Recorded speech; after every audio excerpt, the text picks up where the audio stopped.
okay. Within 30 seconds, I'm saying, okay, everybody who can paddle, paddle. We have to get to shore.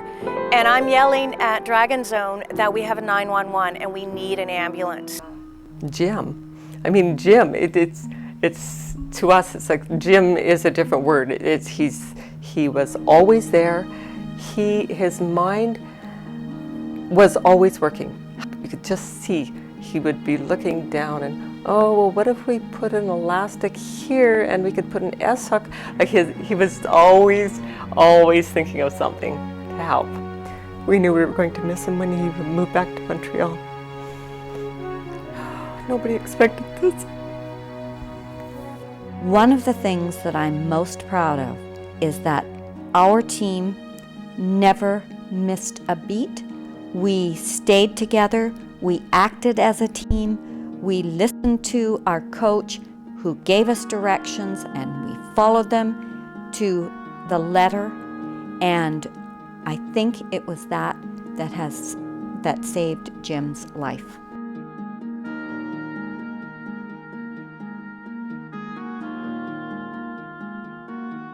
We were all upset, and it was a very subdued paddling the next week.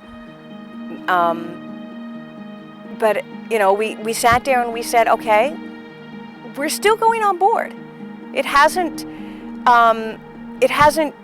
stopped us, and that's what I'm glad that it didn't stop us. And then when we heard Jim was better, and he's getting better, I mean, everybody has been so thankful.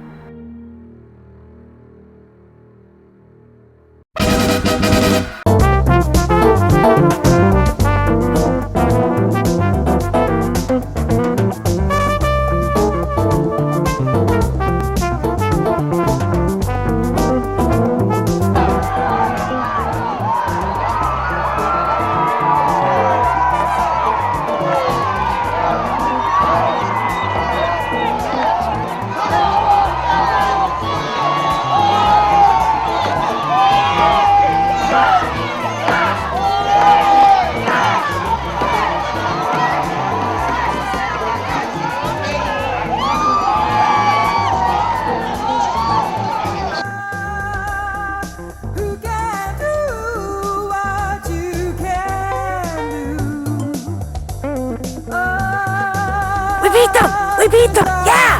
Look, we beat them! It's a first for Off Balance. 2 other boats.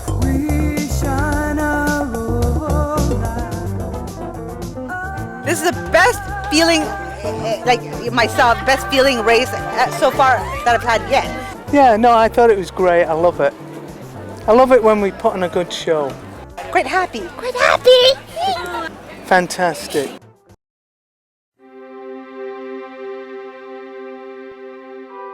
Hi, I'm Dave Doig, the Director of Client Services for the MS Society of Canada in British Columbia and the Yukon Territory. The documentary you've just seen challenges the stereotypes of what living with a chronic illness means.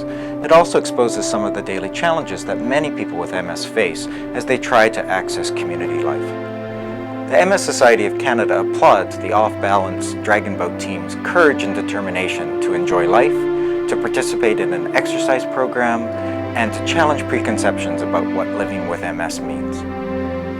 We have lots of information available to help you to learn more about MS, living with MS, and the benefits of being involved in health, wellness, social, or recreational activities. For example, the Society's publications offer up-to-date information on a variety of topics related to living with MS. We have a lending library of current books, videos, and DVDs that present MS-related issues from a variety of perspectives. The Society also has a substantial online presence, discussion boards, an Ask the Expert forum, an MS Info Wiki, and chat rooms are just some of the offerings you can connect to any time of the day from the comfort of your own home or office on all the information that's out there. The MS Society of Canada can connect you with people who understand what it's like to live with MS. For example, our staff can provide supportive counseling to help you address your issues and concerns. We can also connect you with trained volunteers who can speak with you about common experiences. There are also many MS-related support and self-help groups we can connect you to. Once you've decided to get involved in an exercise or recreational activity, we can work with you to locate the options available to you in your community. The MS Society of Canada offers a variety of health and wellness activities across the country, such as yoga, tai chi, and gym and swim programs, or we can suggest other community-based options for you to consider. Finally, if you find that you could benefit from equipment that will improve your mobility and ability to get out into the community, then the MS Society of Canada can help you to explore options to help you obtain that equipment. When you think about your own health and wellness, think about the MS Society of Canada. We know for a long time MS patients were told once they were diagnosed that they should stay away from sports, because we know that certain overactivity could temporarily worsen some of the symptoms. But this has somehow gone into the completely wrong direction, that many patients, once they're being diagnosed, get into a sedentary lifestyle.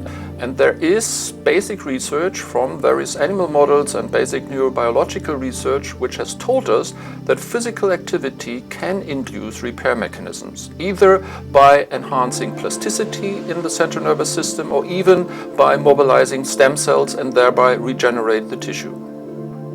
It's very encouraging to see that people with a long-standing chronic neurological disease have the empathy and the courage to go on such a risky endeavor of going on the water where it's quite off balance. And it's a message for all our MS patients. If you have a chronic neurological disease, you still have a will, and the will can do quite a bit. And I think this is a very good example how you could overcome some of the physical disabilities. So therefore, I would see this as a very encouraging movement and would like to see other dragon boats or other physical activity, particularly in teams of MS patients. The key point here is doing sport together in a team.